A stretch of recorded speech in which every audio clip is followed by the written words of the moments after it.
I am not supposed to be inside Terminal 3 anymore.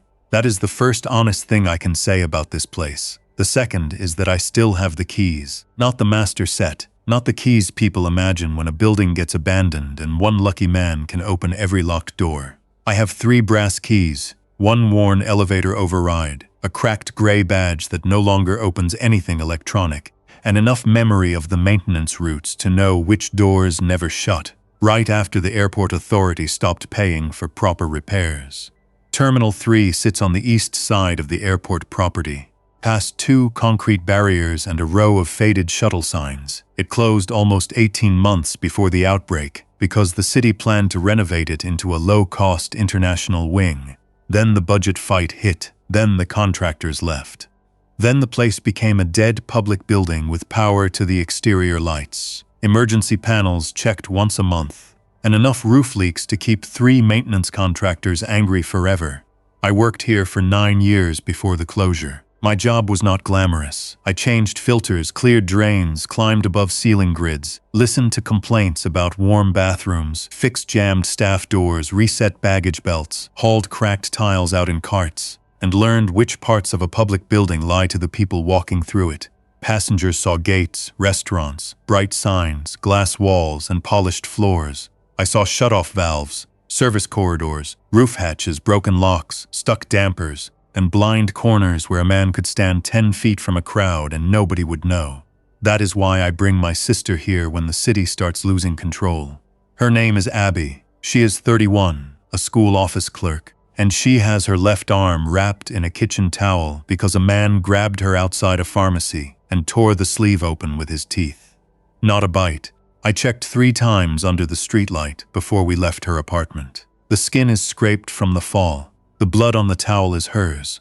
I keep telling myself that because the radio has been saying bite, saliva, blood, and open wounds all morning, then it says to remain indoors. Then it says evacuation lanes are open. Then it says evacuation lanes are closed except for emergency vehicles. Then the station cuts to a recorded message about sanitation and hand washing, while sirens run under the audio. We reach the old employee parking gate at 6:40 in the evening. I write the time down on a folded terminal map because I need the habit.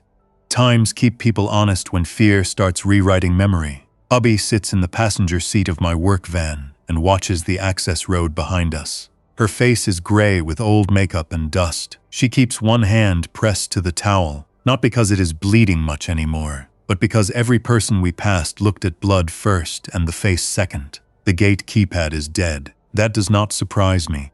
I take the bolt cutters from behind the seat and cut the loose chain I installed myself 3 months earlier, after a copper thief hit the electrical room. That is the first thing this place gives me, not shelter, not safety. A stupid maintenance shortcut from a problem nobody fixed properly. I drive through and pull the chain back across the gap. It will not stop a person who cares. It might stop someone who is only running and looking for the easiest opening. Most survival decisions start that way, with something that might buy 10 seconds. The service road curves along the back side of Terminal 3. The building is long, low, and mostly dark behind the glass. The old departure canopy still has 2 letters missing from the airline sign. A row of baggage tugs sits behind a fence near Gate 26, tires soft, paint faded, still useful if someone can get one running. I do not try. A tug needs a battery, fuel, and noise. Noise is already becoming a currency. I park beside the loading dock and kill the engine before the van fully stops. Abby looks at me. "Why here?" she asks. "Because I know it," I say. That is not the same thing as safe. I do not say that part. The loading dock door is dented at the bottom, where delivery drivers used to hit it with pallet jacks. It never sealed right after that. I kneel, put my fingers under the rubber lip, and pull hard until the old track gives a dry scrape. The sound travels into the building and comes back from the empty baggage hall. Abby flinches. I stop with the door open 2 feet, listen, then lift it high enough for us to duck under. Inside, the air smells of dust, old fryer oil, carpet glue, and closed bathrooms. There is no human noise. That is worse than noise for the first minute. A terminal should have rolling bags, children, announcements, carts, janitors, gate agents. Coffee machines and shoes on tile. Space changes how far every sound can travel. I lower the dock door behind us and slide a baggage scale against it. It is not enough. I add a pallet jack and a stack of broken sign frames. Abby watches me block the door before she asks where to go. Good, she understands faster than most people will. We move through the catering hallway with my flashlight pointed at the floor. I do not sweep the beam around. Light through glass is a signal. Light in a hallway is a hand pointing at a person. I learned that from raccoons and trespassers, not infected people. Still counts. The first locked door opens with my old brass key. The second does not. I expected that the hinge pins are exposed on our side. I keep a flat screwdriver in my van because every former maintenance worker carries 3 tools he no longer gets paid to carry. We take the pins out, lower the door quietly, and pass into the employee break room behind the old burger place. This is where we spend the first night. Not in the concourse, not near the windows, not under the big skylight people would choose because it feels open and clean. We sit in the room where dishwashers used to smoke on breaks and baggage handlers used to nap on stacked aprons. There is one narrow door, no exterior glass, a staff bathroom across the hall, and a drop ceiling stained brown around the sprinkler heads. I push a soda machine in front of the door until a 6-inch gap remains. Then I wedge a chair under the handle so I can move it without scraping if we need out fast. Hubby wants to call Mom. I tell her to try, but she gets no service. My phone has one bar near the ceiling tile, then none. The airport's public wireless network is still listed, but it does not connect. The emergency lights glow red at the end of the hall from battery backup, which means the building is still getting some utility power, or the batteries have not drained yet. I do not trust either. We eat crackers from the van and drink warm water. Abby washes the scrape on her arm with bottled water and hand soap from the staff bathroom. I wrap it with gauze from the first aid box I stole from the dock office. I do not use the word stole when I hand it to her. Ownership is already becoming a joke and not a funny one. At 11:17 at night, the first infected person reaches the glass doors at departures. We do not see him at first. We hear the suitcase. It rolls in uneven little bumps outside, stopping, starting, stopping again. The wheels chatter over cracks in the sidewalk. Hubby grips my sleeve. I turn off the flashlight and move through the service corridor to the point where it meets the public ticketing hall. The hall opens up ahead of me, wide and dark, with airline counters covered by plastic sheets and old queue ropes still fixed in lanes. The glass front of the terminal shows the outside in flat reflections and streetlight glare. The man is at door 3. He is wearing a blue suit, no tie, one shoe missing. His hand is tangled in the handle of a roller bag. He keeps stepping forward until his forehead touches the glass, then slides sideways because the bag catches behind him. His mouth opens and closes. I cannot hear him through the glass. I can hear the suitcase wheels whenever his arm jerks. He is not trying the handle. He is not reading the sign. He is not choosing a door. He follows the sound he is making, bumps the glass, drags the bag, bumps again. That is the first useful rule I learn after the world changes. The infected do not understand the building. They understand stimulation, noise, movement, light, smell, maybe heat, maybe not. I do not know. Nobody knows. The radio says infected individuals remain dangerous after collapse. The radio does not say if a rolling suitcase can bring one to your front door. I back away slowly. Abby is waiting in the break room with a kitchen knife she took from the burger place. She asks how many. 1, I say. She waits for more. 1 outside. That is how the terminal starts. 1 infected man with a rolling bag outside the glass. 1 former maintenance worker inside with stolen gauze. 1 scared sister in a break room that smells of old grease. By morning there are 7 of us. People do not arrive in a dramatic wave. First comes a bus driver named Calvin Moss, who walks across the employee lot with 2 teenagers and a woman who refuses to stop carrying a cat in a soft-sided carrier. Calvin knows my name because he used to drive the airport rental car shuttle. He sees my van behind the dock and knocks on the service door with a tire iron. 3 slow knocks. Then 3 more. That is either luck or sense. I almost leave him outside because the sound pulls the man with the roller bag toward the loading dock. Abby says my name once, flat and angry, and I open the door wide enough to let everyone in one at a time. The woman with the cat is Denise. Her son is one of the teenagers. His name is Owen, 16, narrow shoulders, face covered with acne he keeps picking at when he is nervous.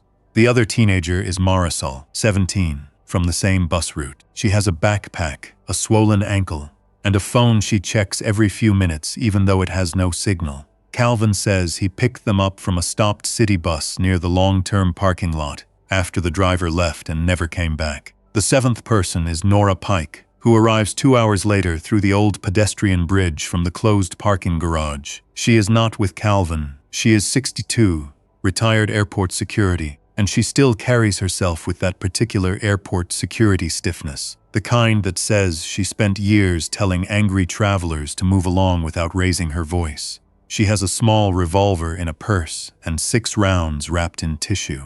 She shows me both before I ask. "I know you," she says. "I know you too," I tell her. "You still got keys?" "Some." "Then you just became useful." Nobody votes, nobody gives speeches.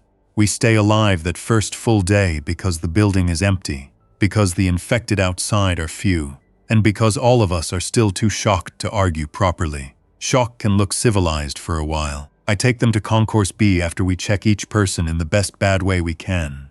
Sleeves up, pant legs up, shows off, hairline checked, back of neck checked. No privacy, not really. Hubby hates it when Nora checks under her bandage, but she lets her. Denise almost leaves when I ask to see the cat carrier. Then the cat hisses at me from the back of it, alive and furious, and Denise cries without sound. Nobody laughs. Nobody has the spare energy. Concourse B has 2 rows of gates, 12 in all, and no exterior ground-level doors except the jet bridges. The gate windows face the apron and runway, not the street. There are chairs bolted in rows, charging counters with no power, vending machines, a closed pizza stand, 2 coffee kiosks, 1 family bathroom, and a children's play area with faded phone blocks. It looks good to people who do not know buildings. It looks huge, clean enough, defensible, and official. I know better, but I let everyone feel relief for 20 minutes. Then I start the first supply count. The pizza stand has flour, sealed sauce pouches, spices, napkins, paper plates,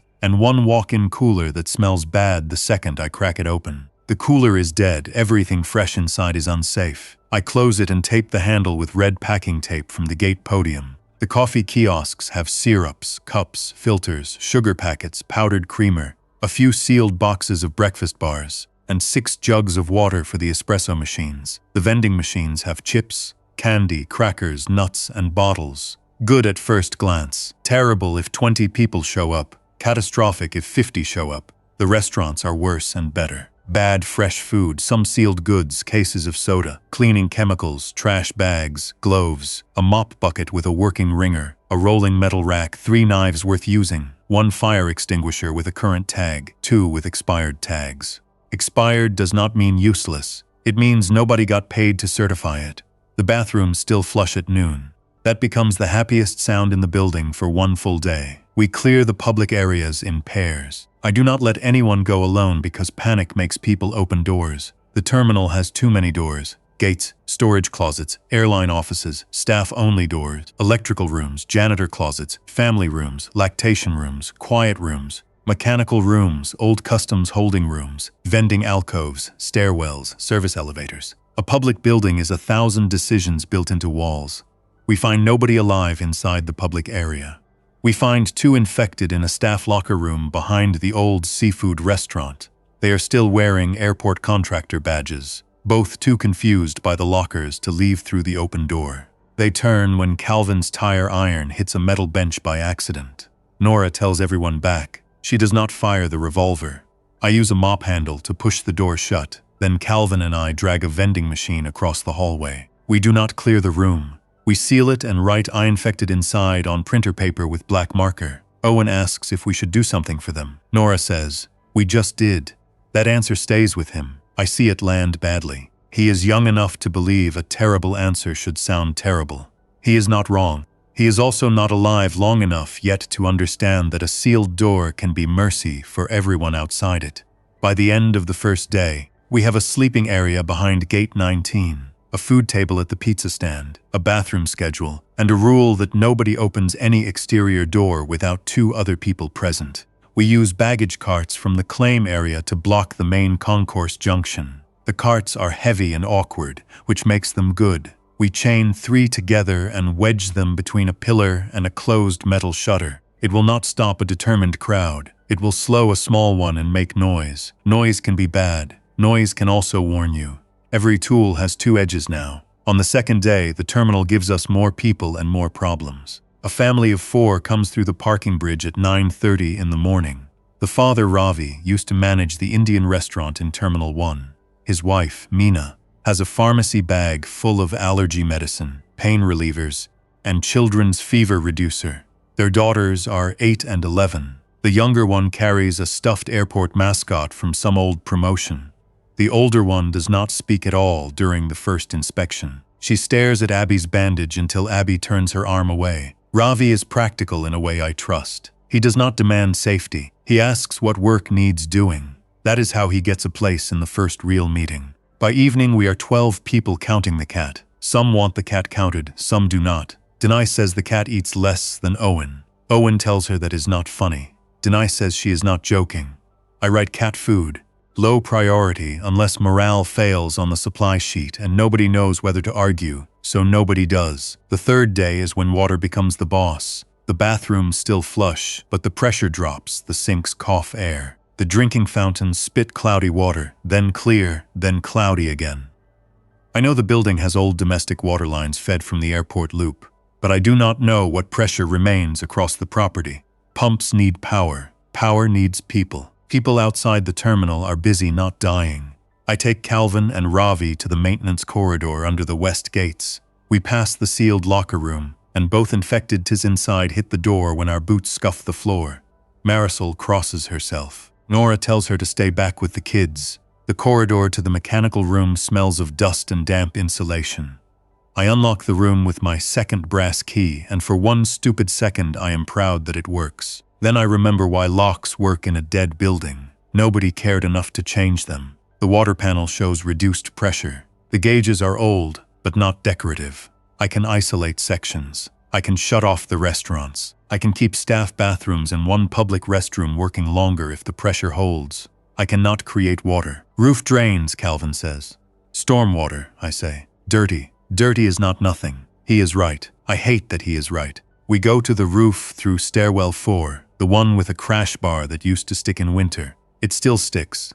The roof is flat, gravel-coated, with standing puddles near the drains and old heating units sitting in rows. From there we see the airport. The main terminals are 3/4 of a mile away. Smoke hangs above the arrivals loop. Not a huge fire. Several smaller fires. Cars are stopped along the access roads. A white emergency vehicle sits sideways near a checkpoint with both front doors open. On the far runway, an aircraft is parked with its front stairs down and no movement around it. The tower windows reflect the pale afternoon sky. I see no aircraft moving. Below us, on the street side of Terminal 3, infected people wander between parked cars and shuttle shelters. Not 100, maybe 30 in sight. Enough. A few bump the glass doors and drift away. One stands under a bus sign and taps the pole with one hand, over and over, because the metal makes a small sound. Another kneels beside a car, reaching under it for something I cannot see. The dead do not look organized. That makes them less frightening for exactly 5 minutes. Then an airport announcement comes alive from a speaker over the old departures curb. Attention passengers. Unattended baggage will be removed by airport security. The message is automatic, faint and broken by static. Every infected person below turns toward the sound. Nora says one word I will not write down. The announcement repeats 30 seconds later. I know that system.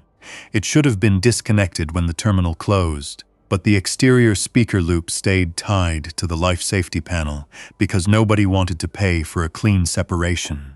There is probably a fault in the control rack, or the utility power is cycling, or a backup unit woke up wrong. Reasons matter later. Right now the speaker is calling the infected to our doors with a polite airport voice. We get off the roof fast. I take the service stairs 2 at a time until Abby tells me to slow down because the little girls are behind us. In the electrical room behind ticketing, I cut power to the public address amplifier for the departures curb. I use the panel directory I wrote 6 years earlier with a label maker because nobody else would label it correctly. The speaker dies halfway through another warning about unattended baggage. Outside, the infected keep moving toward the last place the voice came from. That night we make the rule about silent hours. No rolling carts after dark. No metal shutters unless necessary. No dragging chairs. No shouting across the concourse. If someone drops a tray, everyone stops and listens. Children get the soft play area only during the day, and only after foam blocks are taped, so no piece squeaks on the floor. Owen says the rules make the terminal feel worse. Nora says feeling worse is allowed. Being stupid is not. The 4th and 5th days are work. We empty vending machines with a crowbar and a towel wrapped around the pry point, not because we are looting, because glass breaking carries. We move food to the old pizza stand and list it by category. Sweet food disappears fast if not controlled. Salty food makes people thirsty. Thirst makes people careless. Ravi becomes our food man without ceremony because he understands inventory, and because he can look at a shelf of snacks and see days instead of comfort. We set up sleeping zones. Families near Gate 19, single adults near Gate 17. Quarantine in the old airline lounge because it has observation windows, 2 doors, and its own bathroom if the water keeps working. The lounge still has fake leather chairs and a long reception desk. It was built for people who paid more to sit away from crowds. Now it becomes the room nobody wants to enter. We put tape lines on the floor, green tape for safe walking routes, red tape for sealed doors, blue tape for water points. It sounds childish until the power fails for 6 hours on the 5th day, and the whole terminal turns into a collection of dark shapes and half-remembered walls. Then everyone learns the colored tape by flashlight. I open the old operations office behind Gate 22. The door sticks because the carpet has swollen from a roof leak. Inside we find paper maps, radios with dead batteries, clipboards, high-visibility vests, rain ponchos, 2 boxes of latex gloves, and a locked cabinet with emergency light sticks. The radios are airport-banned handhelds, useless without charged batteries and the right channels, but the chargers still sit on the desk. When power returns at 3:12 in the morning, the chargers light up. I almost cheer. Then I remember charged radios let people make noise from anywhere. We issue 2 radios only, one to Nora, one to me. We keep volume low and use short calls. No chatter. No names over the radio if someone is near an exterior door. Calvin thinks that is too strict until a radio squawk near the west glass makes 5 infected walk straight to the windows and press against their own reflections. By the 6th day, the bathrooms begin to fail. The toilets flush weakly. The staff bathroom near the burger place backs up. Somebody keeps using it after we tape the door, and nobody admits it. The smell moves into the service hall by afternoon. Abby finds the mess and stands outside the door with a mop in one hand, waiting until everyone comes to see it. This is how we lose the building, she says. She does not raise her voice. That makes it worse. We hold a meeting at the gate seating area. I explain the water pressure, the waste lines, the lift station risk, and the fact that a terminal bathroom is designed for thousands of passing people with working utilities, not 12 trapped people with no plumber and no sewer authority. I keep it short. Technical detail gives people a place to hide from the real point. The new rule is ugly. One public restroom stays open while it works. Solid waste goes into contractor bags set inside trash cans with seats made from cut plastic chair backs. Sawdust would help. We do not have sawdust. We use shredded paper from airline offices and absorbent pads from spill kits. Bags are tied, dated, and moved to a sealed storage room near the loading dock. Liquid waste goes into marked containers, and then into a service drain only while it still clears. Hands get washed with measured water or sanitizer. Anyone caught using a closed toilet cleans the next 2 waste cans. Owen says that is disgusting. It is, Abby says. Do it anyway. People accept terrible systems when the alternative has a smell. On the 7th day, we hear gunfire from the main airport. It starts far away, several sharp cracks, then a long pause, then more. Nobody moves toward the windows at first because curiosity has already been punished. Eventually, Nora and I go to the roof with Calvin. We crawl the last 20 feet because movement on a roof is visible from the ground. At the main terminal, emergency lights flash around the arrivals loop. A convoy of police vehicles and airport buses is trying to move through the mess of abandoned cars. People run between vehicles. Infected follow sound, not strategy. But there is enough sound for them to become a crowd. We cannot help from here. That sentence becomes a weight I carry around all afternoon. We cannot help from here, it is true. It is also convenient. The worst truths are often useful. A helicopter passes low at 5 in the evening. Not military, maybe medical, maybe news. Impossible to tell. It does not circle, it does not land. Everyone in the concourse hears it and runs to the windows. And that one burst of movement draws infected across the apron toward our side of the building. Not many, 8, then 12, then more coming in broken lines between baggage carts and service trucks. We shut every shade we can reach. The old roller shades jam halfway at gate 18. The glass remains exposed, and the infected gather there because people keep peeking. That night, I move the sleeping area behind the shuttered restaurant fronts. People complain until the first infected hand hits the gate glass near midnight. After that, nobody asks to sleep by the windows. The second week starts with a fever. Not a bite, not blood. Fever Marisol wakes hot and confused, talking about her mother's apartment and asking why the school bus is late. Her ankle is swollen from the walk across the parking garage, and the skin around it looks angry. Mina says it could be a normal infection from the sprain or a cut. Nora says fever is fever. Denise says we cannot lock a child in the lounge because of a swollen ankle. Marisol says she is 17, not a child, then vomits into a paper bag and apologizes until Abby tells her to stop. This is when delayed collapse becomes more than a rumor. The radio, when we can catch it, says some infected persons show symptoms within minutes after a bite. Another station says several hours. A county emergency bulletin says observation for 24 hours is recommended after exposure to saliva or blood. Then a doctor on a call-in broadcast says 48 hours. Then the broadcast cuts off while he is explaining wounds that do not look serious at first. We make our rule out of fear, not science. Any wound from outside contact gets 48 hours in the lounge. Any fever gets the lounge until fever-free for 1 full day. Anyone who refuses leaves through the parking bridge with whatever food is fair for 1 person. Nobody likes it. Nobody offers a better rule. Marisol goes into the lounge crying and angry. Abby stays outside the observation window half the day and reads old airport advertisements aloud. To her, because we have no books yet except aircraft safety cards and a paperback thriller someone finds in a gate drawer. Owen sits on the floor across the hall and pretends not to listen. Marisol does not turn.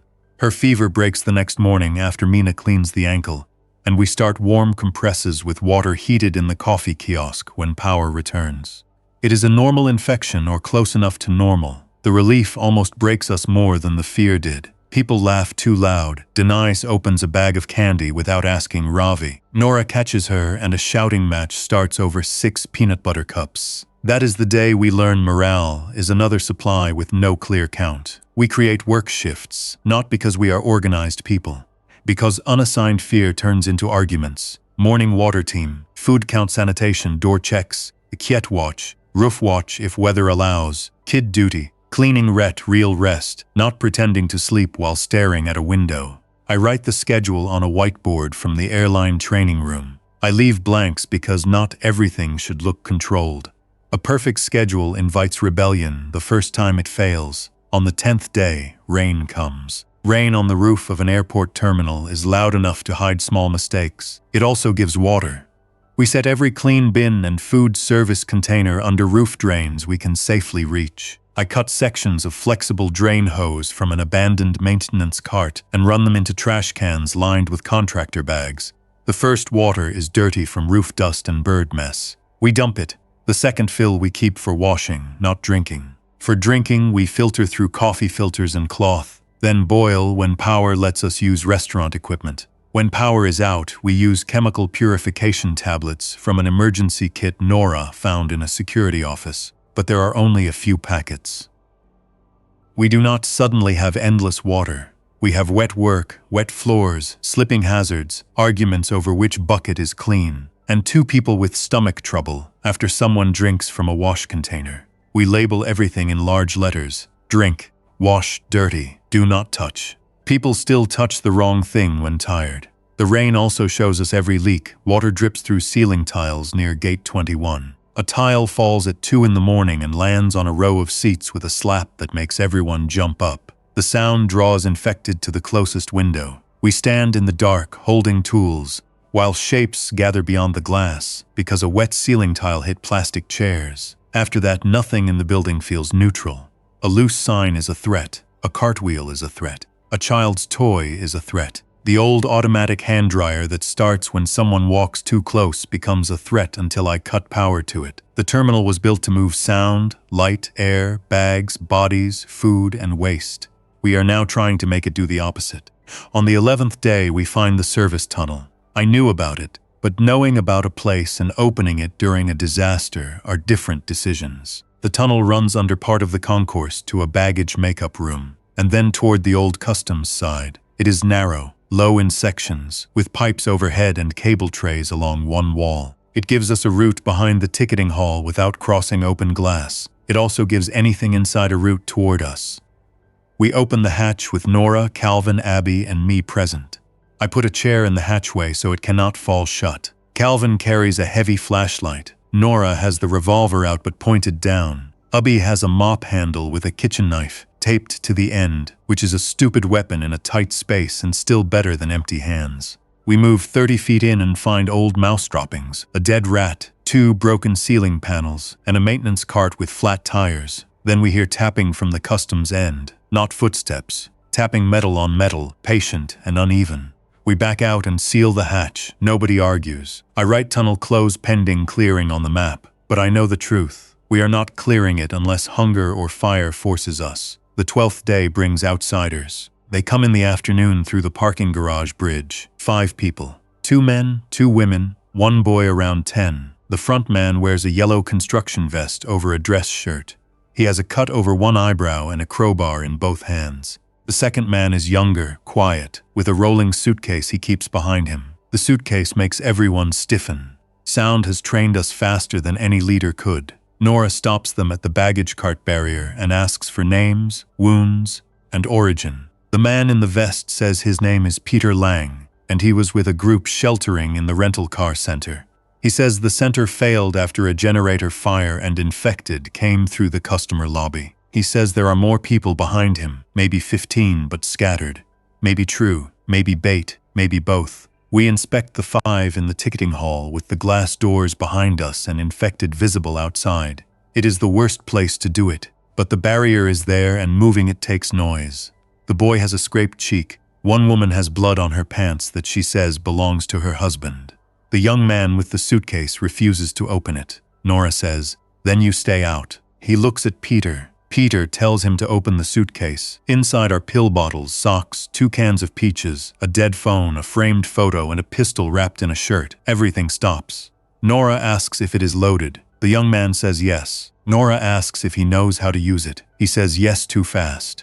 That is enough answer for me. We do not take the gun. Taking it would create a fight we might not win. We make a rule in that moment. Weapons are declared, kept visible to the watch team, and never carried near food disputes or quarantine rooms. Nora hates the rule because it is weak. I hate it because it is necessary. Peter watches the whole exchange and learns something about us.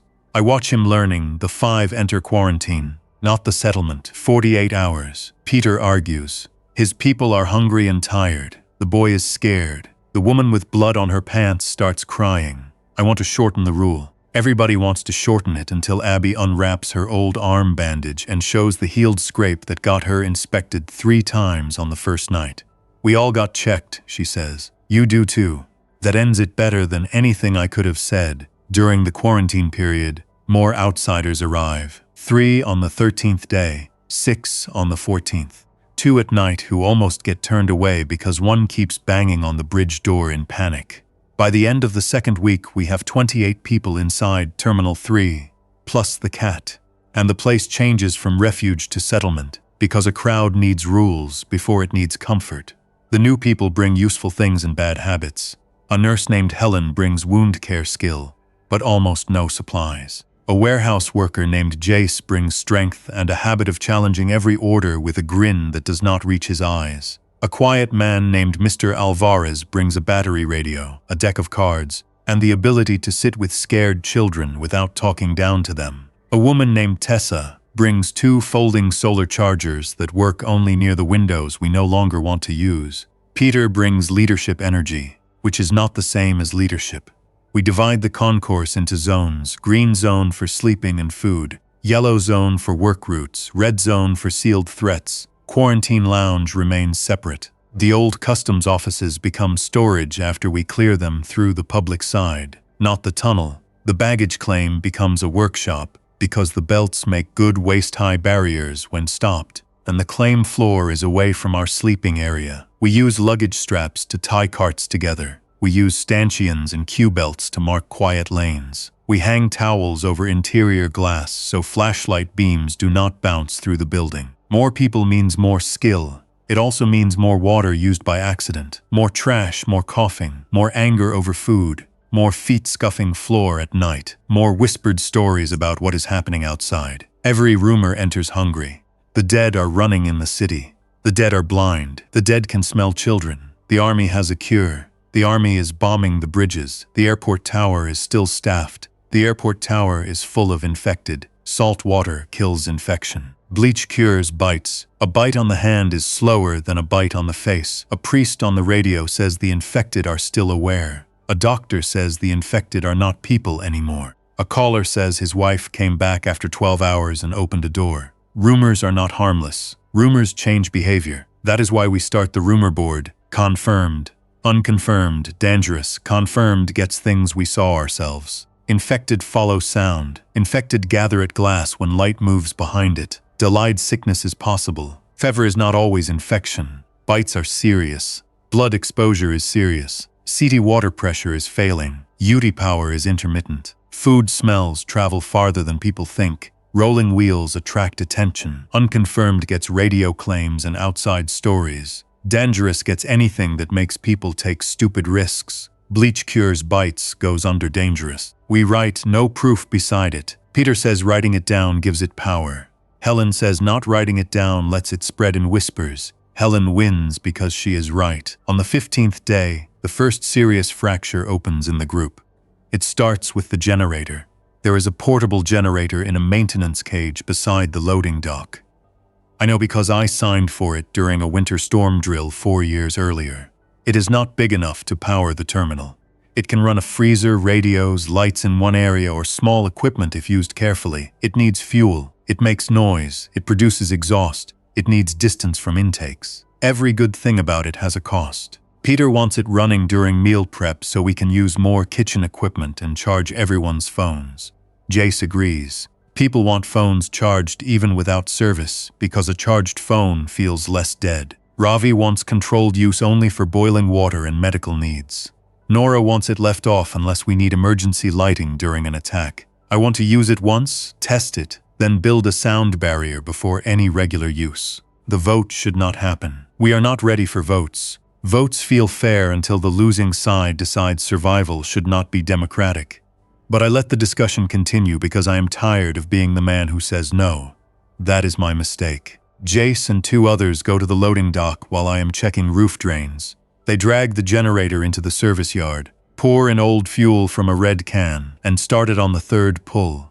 The sound cuts through the afternoon. It is not huge. It is not industrial. It is enough. Inside, people clap, actual clapping. Phones go onto chargers. The coffee kiosk lights flicker to life from an extension cord. Someone laughs when the first pot of water begins to heat. For 5 minutes, the generator feels good. That is the part I hate most when I remember it. Bad decisions often give something real before the bill arrives.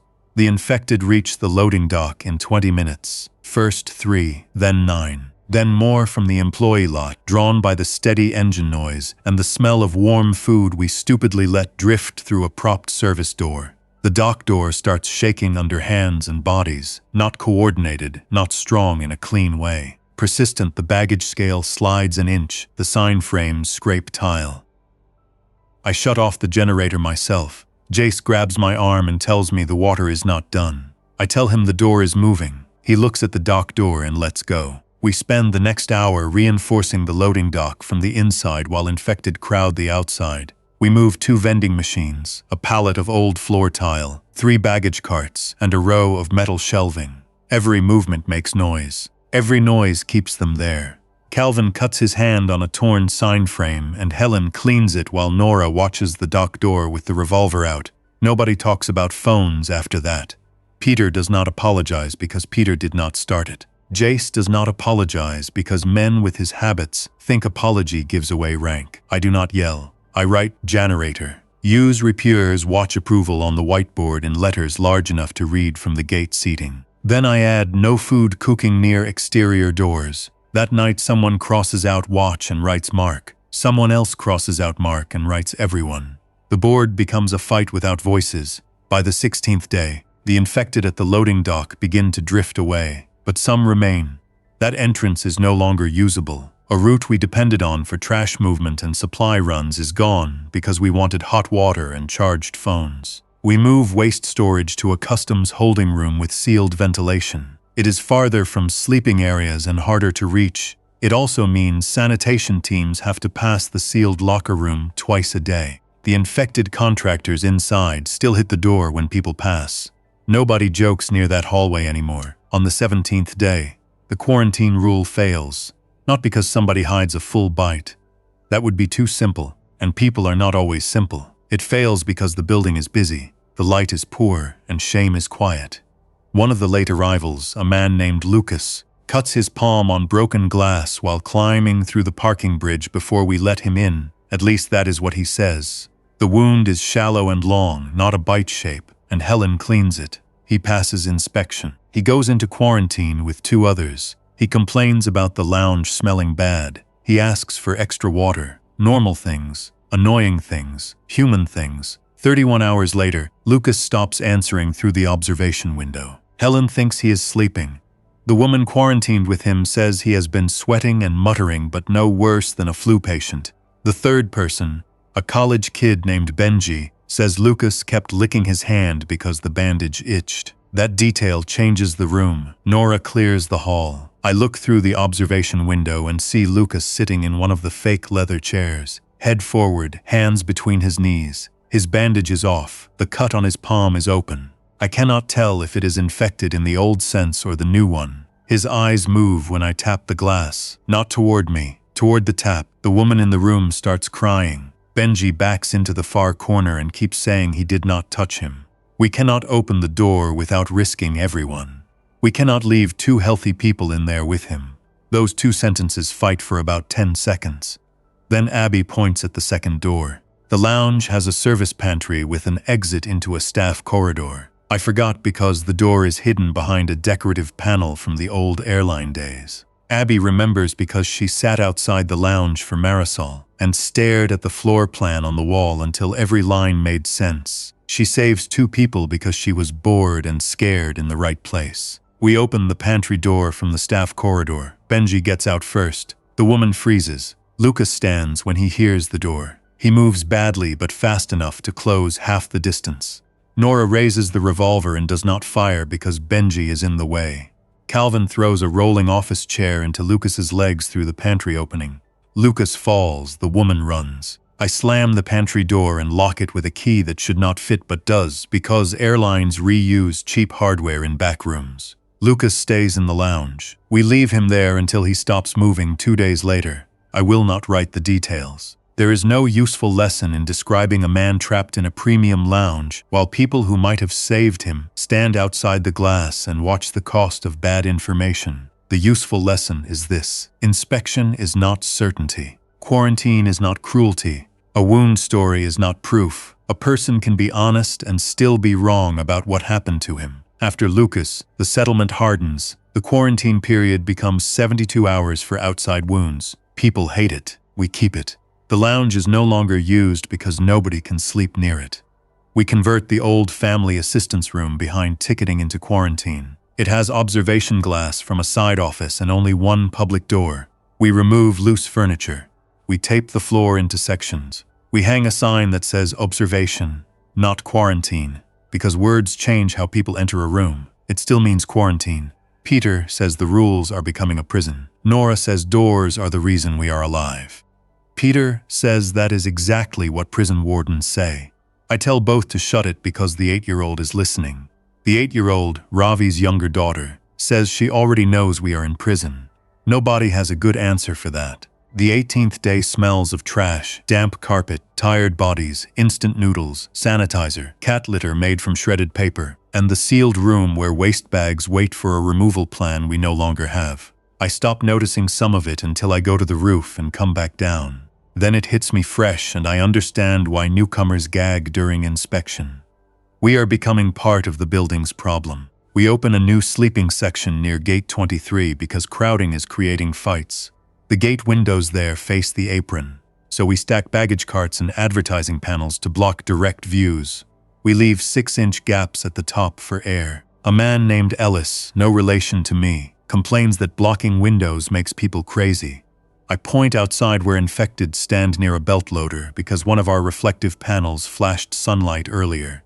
He helps stack carts after that. On the 19th day, we try a supply run inside the terminal, not outside. There are still locked zones we have avoided. Duty-free storage, an airline crew room, the old customs interview suite, the baggage makeup room beyond the stopped belts, and the West Mechanical Chase. Every unopened door could hold food, tools, medicine, or infected. Avoidance is a savings account until hunger makes a withdrawal. We choose the duty-free storage because it has no exterior door, and because Ravi remembers dry goods from when Terminal 3 still handled international flights. The public store shelves are empty except for perfume testers, dust, and souvenir mugs. The storage door is card access only, but the frame is cheap metal. Calvin and I use a pry bar slowly, with towels to dull the sound. It takes 12 minutes. My shoulders shake from the pressure by the time the latch bends. Inside we find cigarettes, liquor, chocolates, fancy cookies, bottled water in small glass bottles, and enough high-end skin cream to keep a ruined city moisturized for a year. The liquor becomes a fight before we move the first box. Some want it for morale. Helen wants some for cleaning when proper supplies run low, though she is honest that drinking alcohol is not the same as medical antiseptic. Nora wants it locked. Peter says adults can make adult choices. Ravi says hungry adults with liquor make hungry children unsafe. We lock most of it in the operations office. We issue chocolate on work days in tiny portions because sugar tied to work causes fewer fights than sugar tied to pity. That sentence sounds cold. It is cold. It works. On the 20th day, the outside comes to the glass, not infected. Living people. A group appears at the departures curb near noon, maybe 18 people, carrying bags and pushing 2 airport luggage carts. A woman in a red jacket waves both arms at the terminal. Behind her, infected trail from the parking area, pulled by the carts and voices. The group reaches the main glass doors and starts pounding. Everyone inside freezes in the ticketing hall behind the interior barrier. We can see them. They can see us. That makes the decision worse. The woman in red presses a paper to the glass. Help. The infected are still far enough back to give us time if we move fast. Maybe the main doors are glass with electronic locks and manual crash hardware. Opening one means sound, movement, and a crowd funneling into the ticketing hall. We could use the employee side door instead, but the group does not know that. And guiding them around means shouting or signaling. Signaling through glass means the infected may follow. Peter says open the doors. Nora says no. Ravi says we can take some but not all. Denise says listen to yourself. Jace says the terminal can hold hundreds. I say holding bodies is not the same as supporting lives. The woman in red keeps pounding. A man beside her lifts a child so we can see him. That is not manipulation. It is survival. It works on half the room at once. I make the decision because nobody else will own it fast enough. I take a whiteboard and write, go left to surface door. 1 at a time, wounds check no carts. I hold it against the glass. The woman reads it. She looks left, toward the service lane. She understands, the group does not. People see shelter and become deaf to conditions. 2 men keep pounding. One tries to pry the sliding doors with a tire iron. The sound brings the infected faster. I change the board. No carts or door stas. That breaks the group. The woman in red starts pulling bags off the carts, screaming at her own people to leave them. A man refuses. Another man grabs a suitcase and runs away from the terminal, pulling 3 infected after him, because the wheels are loud. I still see him sometimes when I try to sleep. Not what happened to him. Just the dumb hard line of his arm pulling luggage across the curb, while everything in the world says, let go. We get 11 people inside through the service door before infected reach the curb. 2 more force their way in behind them. One has blood on his sleeve and refuses inspection. Nora fires 1 shot into the ceiling. The sound is enormous inside Terminal 3. Every infected at the glass turns toward the vibration. Every person inside drops or flinches or shouts. Dust falls from an old sign. The man with blood on his sleeve stops moving. Nora points the revolver at the floor again and says, "Inspection now." The sleeve blood belongs to a woman who fell outside. He is not bitten. He is shaking so badly Helen has to lift his arm for him. The 2 extra people go into observation with the rest. The woman in red, whose name is Celia, spends her first hour inside calling us monsters because we left people outside. Then she spends her second hour asking for water. Both are fair. By sunset, the glass frontage is crowded with infected, not pressed wall to wall, not a movie crowd, a real crowd, uneven and confused, maybe 60 in view, some standing, some moving along the doors, some bumping into one another because motion keeps redirecting attention. The glass holds. For now it is commercial glass, laminated, set into frames meant to resist weather, impact, maybe a thrown object. Not endless bodies and luggage carts shoved by infected hands. Psychological comfort dies that day. Nobody calls the windows beautiful again. The 3rd week becomes rule week. No group enters without inspection. No carts. No loose bags until checked. No exterior light at night. No cooking near outer walls. No generator without watch approval and a sound screen. No one sleeps within 30 feet of exterior glass. No person works sanitation alone. No person enters a red zone without telling the board. No person touches a radio except a signed watch. No rumor goes to children before it goes to the board. No weapon comes to a food line. No food line starts until the water count is posted. Rules do not make people good.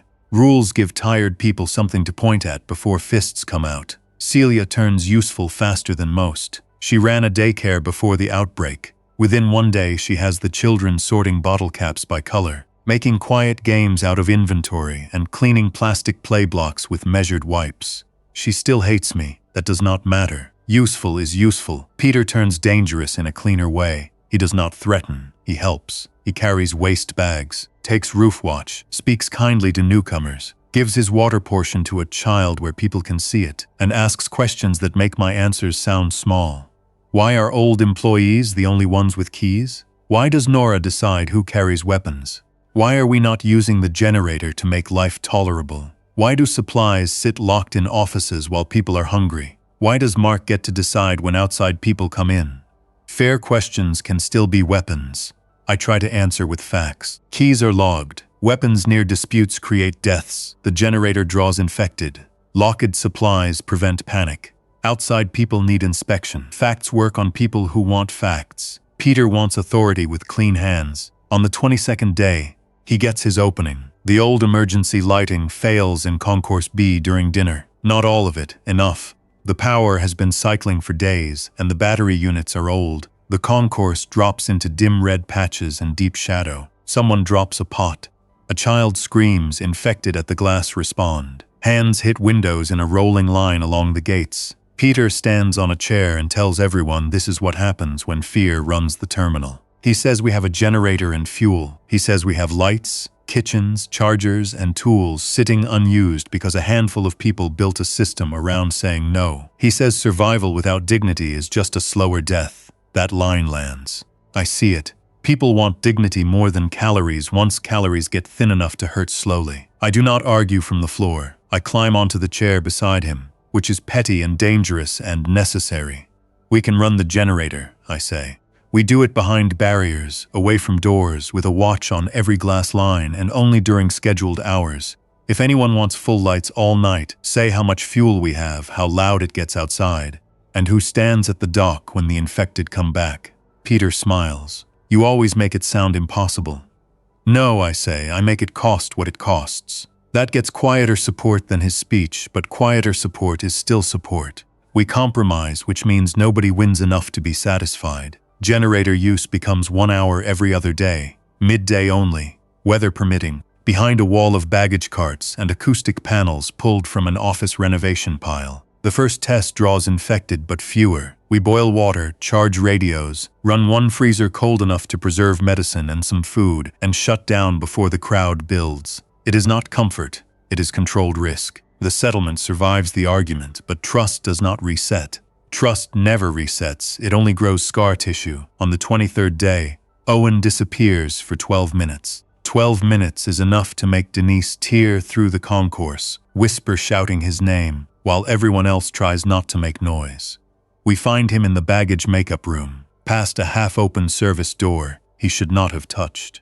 He is sitting on the edge of a stopped conveyor belt with a backpack full of candy and 2 duty-free cigarette cartons. He says he was going to trade if people came to the glass again. He says nobody listens to him because he is 16. He says Denise keeps treating him as a kid, and Nora treats him as a suspect, and I write rules but never tell anyone what happens next. He is not wrong about the last part. The baggage makeup room is dangerous because belts create blind lanes. Carts sit in rows and sound comes from strange angles. While we are arguing, something moves behind a curtain of hanging rubber strips at the far end. Owen sees my face change and stops talking. A baggage handler in a torn orange vest comes through the strips, slow but directed by our voices.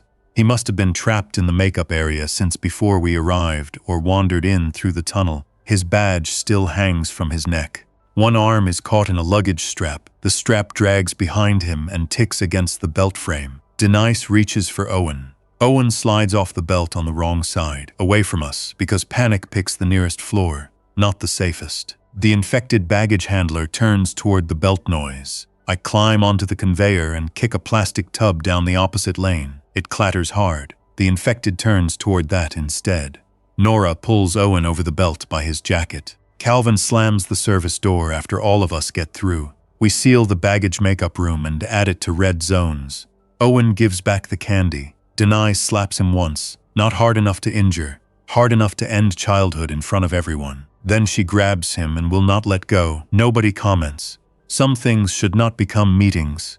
On the 24th day, we clear the locker room. We have avoided it since the first day.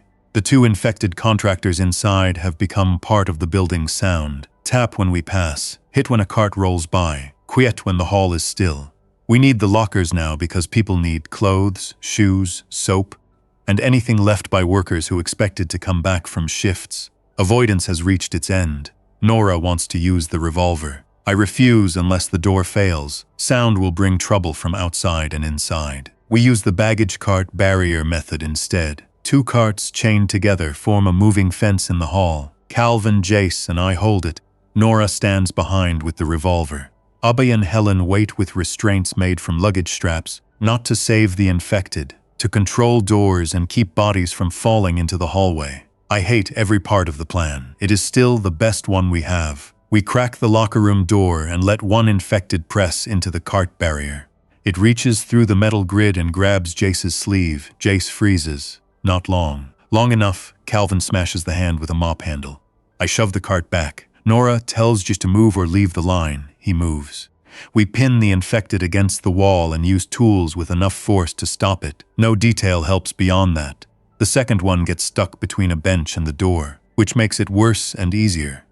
After Jace goes to the restroom and vomits. He comes out with his face wet and refuses to look at me. I do not blame him. Bravado dies badly in small rooms. The lockers give us socks, work shirts, 2 pairs of steel-toe boots, deodorant, soap, a phone power bank, old snacks, 1 employee's heart medication that Helen locks away for whoever might need it, and a stack of clean towels. Clean towels feel indecently valuable. Abby holds one to her face for 2 seconds, then folds it and puts it in the medical bin because she knows everyone saw. That night, Peter stops challenging Nora in public. Jace stops grinning. Owen joins sanitation without being told. The settlement shifts again. Not kinder, more honest. On the 25th day, the weather turns hot. The terminal was built for air conditioning. Without steady cooling, glass and flat roof make the concourse miserable by afternoon. The air does not move. Food smells hang longer. Tempers shorten. Children get quiet in the bad way. Older people sit with damp towels on the back of the neck. We open internal service doors to create airflow but keep exterior doors shut. I check roof units I cannot run and filters nobody needs now. Habit sends me through useless motions. Sometimes the body keeps working old jobs because the new one has no training manual. Heat makes smell travel. The infected outside gather harder near the west glass after midday meals even though we cook far from the windows. Maybe scent moves through leaks. Maybe sound does. Maybe light glints through the shade gaps. Maybe all of it. We do not know. We move meal prep deeper into the concourse and switch to cold food when we can. People complain about cold noodles until the glass near gate 16 cracks. It is a thin crack, low in the corner, probably from an old impact or stress in the frame. Still, once one person sees it, everyone sees the whole wall differently. Laminated glass can crack and hold. It can also fail when frames deform. I know enough to be afraid and not enough to predict. We build a secondary wall inside gate 16 with baggage carts, metal menu boards, chair rows, and a service counter dragged from the coffee kiosk. It takes all afternoon. Nobody complains after seeing the crack. Fear is the best foreman and the worst coworker. On the 26th day, we hear the tower, not clearly, not consistently. I am in the operations office during generator hour, charging radios and logging fuel, when one of the handhelds catches a burst of voice on an airport operations channel. Static first, then a woman saying, "No landing, clearance, repeat, runway 27 obstructed, no ground support," then static, then nothing. I call Nora, she comes fast. We try every channel printed on the old laminated sheet taped to the desk. Most are dead. One has a repeating tone. One has bursts of encrypted or scrambled sound. One has two men arguing about fuel at the North Fire Station. Or maybe I imagine the word fuel because I want it. Then the woman comes back. Any station receiving, identify location and status. Nora looks at me. Every part of me wants to answer. Human voice on a radio is a rope you can grab even when you do not know who holds the other end. But transmitting can reveal us, maybe to tower staff, maybe to desperate people. Maybe to someone scanning for shelters. Our radios are low power, but the airport is open ground. Signals travel. Nora says, "Your call." I hate that. People say your call when both choices can be used against you later. I press the transmit button. Terminal 3 settlement receiving. Closed terminal east side. Approximately 41 civilians. Limited water. Limited power. Infected outside wrecked status. I release the button. Everyone in the office stays still. Even the generator outside seems too loud, though I know that is nerves assigning guilt to machinery. Static, then the woman. Terminal 3, remain sheltered. Do not attempt runway crossing. Do not illuminate exterior. Known ground movement near cargo. We have no evacuation schedule. Repeat, no evacuation schedule. No evacuation schedule. It is not a rescue. It is not nothing. Nora asks for medical guidance. The woman says bite exposure requires isolation. Blood exposure requires isolation. Delayed presentation confirmed up to 72 hours in documented cases. No cure broadcast authorized. She sounds exhausted enough to be real. She also says the Airport Authority Emergency Operations Center relocated twice, and she cannot verify current command. Then she asks if we can provide shelter for 6 tower personnel if movement becomes necessary. There it is. Every rope pulls both ways. I tell her we can receive if unbitten, inspected, and escorted by a route we choose. I do not promise more. She says understood. The signal drops. When we tell the settlement, hope and fear arrive together. Hope says trained people, radios, maybe maps, maybe rescue later. Fear says 6 more mouths, 6 chances of infection, 6 people with authority who might take over. Peter watches me during the announcement. I can see him measuring a new argument. On the 27th day, the tower does not come. Instead, 3 strangers come from the cargo side at dusk, not tower staff. 2 women and a man, all wearing reflective vests, all carrying backpacks, all moving carefully between service vehicles. We spot them from roof watch before the infected do. That gives us time to signal with a covered flashlight through a narrow gap. 3 short flashes. Wait, 3 short flashes. The front woman sees it and raises one hand. We bring them in through the east staff door after a long, silent approach that makes everyone watching forget to blink. They are airport fuel farm workers, not tower. The man has a bite on his calf. He tells us before inspection that honesty saves lives and destroys his chance at entry in the same breath. His name is Grant. He is maybe 40. He sits on the concrete outside the staff door, while the 2 women stand 10 feet away and cry from anger more than grief. He says it happened an hour earlier near a service truck. He says he knows the rule. He says his wife is in Ohio and his son is at college, and he does not want to become one of those things against our glass. We give him water, pain relievers, and a blanket through the door gap using a push pole. Helen hates that it is not enough. Everyone hates it. Grant thanks us, which makes it worse. The 2 women, Asha and Lynn, enter observation. Grant refuses to move away from the door at first. Then the infected smell or hear or simply find him. He stands before they reach him. He walks away from the terminal, leading them toward a row of baggage tractors. I do not watch the end. I watch Asha through the observation glass because she watched, and someone needs to stay with the living. That night, nobody argues about quarantine. On the 28th day, Asha and Lynn clear observation and change everything. Fuel workers know parts of the airport I never worked. They know which service roads flood, which gates still have tow bars, where maintenance crews kept diesel, which fire station had supplies, which fences were cut by contractors and never properly repaired. They also know the cargo side is bad, not lost completely bad. Infected in warehouses, living people in pockets. A National Guard unit passed through 4 days earlier and left markers on barricades, but no one knew if the unit still existed. Asha says the tower had at least 5 people yesterday morning. Lynn says runway lights flickered last night near the far end even though no aircraft moved. That means someone touched a system or a backup sequence fired on its own. I know runway lighting is not simple, and I do not pretend I can control it from Terminal 3. But I know old maintenance panels. I know there are field lighting cabinets in service buildings between here and the apron. I also know crossing open ground for a maybe is a good way to die. Peter says we should send a team to contact the tower and fuel station. He says waiting is killing us slowly. He is partly right. That makes the argument harder.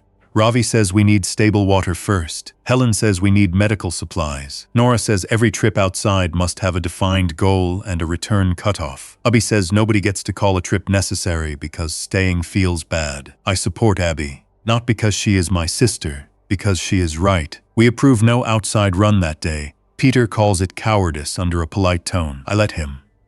Sometimes leadership is letting a man use a cheap word while everyone watches who picks it up. Fewer people pick it up than he hoped. On the 29th day, the glass at departures fails at door 3. Not fully, not in one crash. It starts with a pop from the lower frame at 4:20 in the afternoon while sanitation team is moving sealed bags to the customs holding room. The infected outside have been fewer during the hot afternoon, but a cluster remains near the main doors because old blood and food spills at the curb have turned that area into a permanent attractor. The pop is followed by a spreading crack across the lower pane. Nora calls red glass over the radio. No panic words, no long explanation. Just red glass. People move because the phrase has been drilled. Children to gate 23. Food team seals containers. Watch team to inner barrier. No carts rolled unless already lifted. No shouting. I reach ticketing with Calvin, Jace, Abby, Peter, and Celia. Door 3's lower glass is webbed with cracks. One infected hand has pushed through a small opening and is moving against the laminate, fingers flexing without purpose. More bodies press behind it because movement draws movement. The interior baggage cart barrier stands 20 feet back, but if the door opens, the ticketing hall becomes a funnel.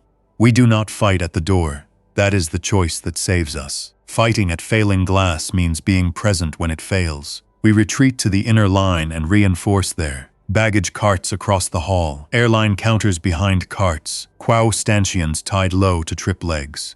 Metal signboards angled to block straight movement. A path left open on our right leading toward a dead-end office where we can lure and seal if necessary. The glass gives way at 5:03 in the evening. Not a huge explosion. A section drops inward, still held by film in places, and the frame bends enough for bodies to push through one at a time. The infected come badly. One falls, another trips over it. Two crawl because the lower frame catches their legs. That ugliness helps us. The living know doors, the infected know pressure and sound. Nora fires once when one reaches the cart line too fast. The sound brings more, but the first breach is already happening. Calvin and Jace push the cart line forward on my count, pinning two infected against the angled signboard. Ubby opens the dead-end office door and throws a metal trash can inside. The crash pulls 3 infected away from the line. Peter, to his credit, seals the office after them without being told, slamming the door and jamming a chair under the handle. Celia gets knocked down by a loose stanchion. I grab her vest and pull her back. An infected hand catches the sole of my shoe and tears the heel loose. I kick free and lose the shoe. For the next 10 minutes I work in one sock on glass grit, and I do not notice until later when Helen pours water over my foot and finds cuts. We do not retake the ticketing hall. That matters. Some people want to push them back out. Close the door, restore the old boundary. That boundary is gone. Trying to restore it would cost lives we cannot spare. We fall back to the concourse security checkpoint, which has metal posts, old screening lanes, and lockable side offices. We seal the checkpoint behind layered carts and counters. Terminal 3 loses ticketing, departures curb, and the main entrance. It keeps the concourse. A hard settlement gives up ground and admits it. That night, everyone sleeps behind the checkpoint line. If sleep is the word for lying still with tools nearby while infected wander the ticketing hall. We hear them bump counters, drag queue belts, knock plastic tubs over, and follow every small sound until the public side of the building becomes theirs.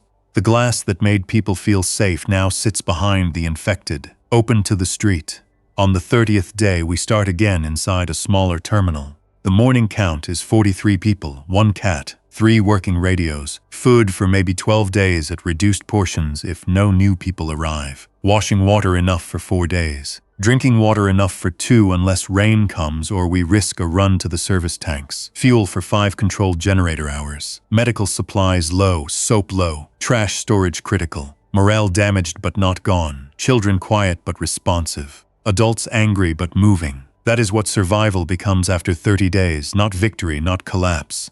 A list that still has numbers on it. We reorganize by noon. Concourse B becomes the settlement core. Gate 23 for families. Gate 22 for medical and observation. Gate 21 for food, moved farther from glass. Gate 20 for storage. Gate 19 for meetings and work board. Gate 18 sealed because of the cracked window. Gate 17 for single adults. The service corridor becomes our main street, marked with tape and kept clear. The roof route becomes watch only. The security checkpoint becomes the new front wall. The old ticketing hall becomes red zone, visible through gaps and never entered without full approval. We create a council, not because I trust councils more than people with keys, but because one tired man should not become the building's excuse.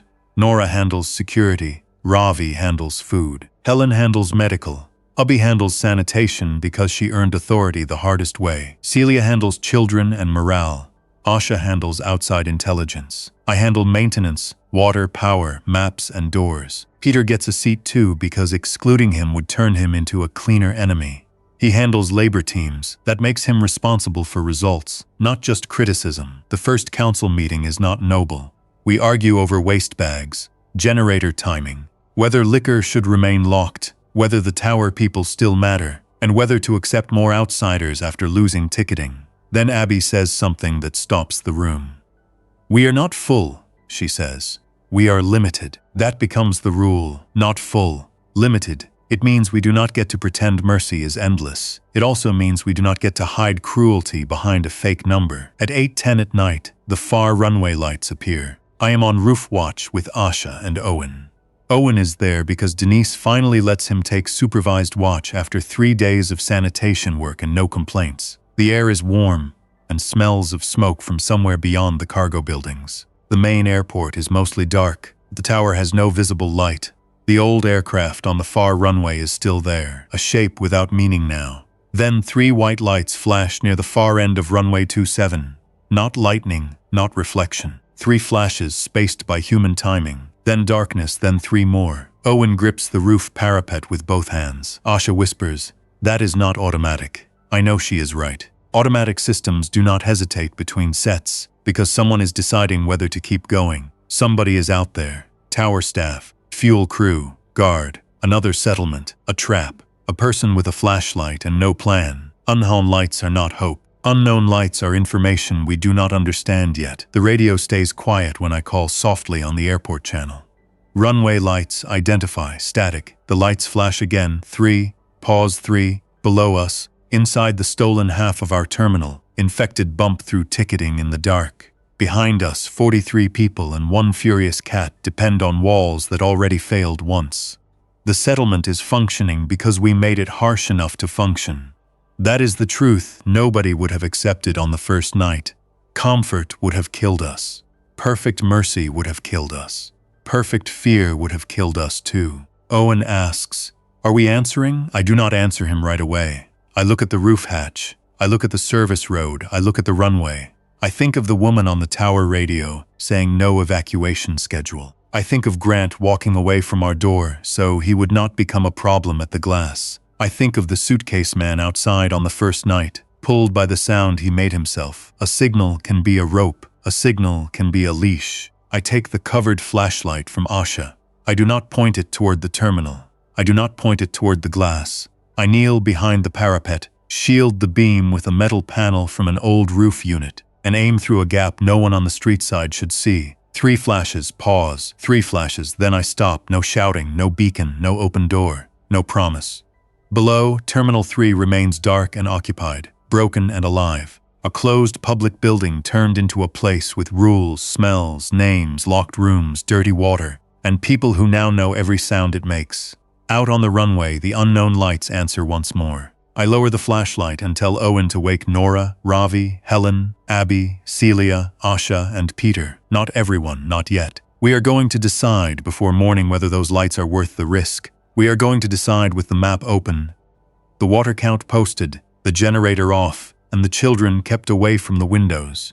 We are going to decide without pretending the world rewards courage, just because courage feels better than waiting. The old terminal creaks under the heat of the day, still trapped in its roof. Somewhere below, a cart shifts against a barrier and the sound travels through the building. Everyone who is awake stops moving until it fades. That is our life now. Count the sound, count the water, count the doors, count the living, count the cost before touching anything bright. I keep the flashlight in my hand and go down through the roof hatch to wake the settlement.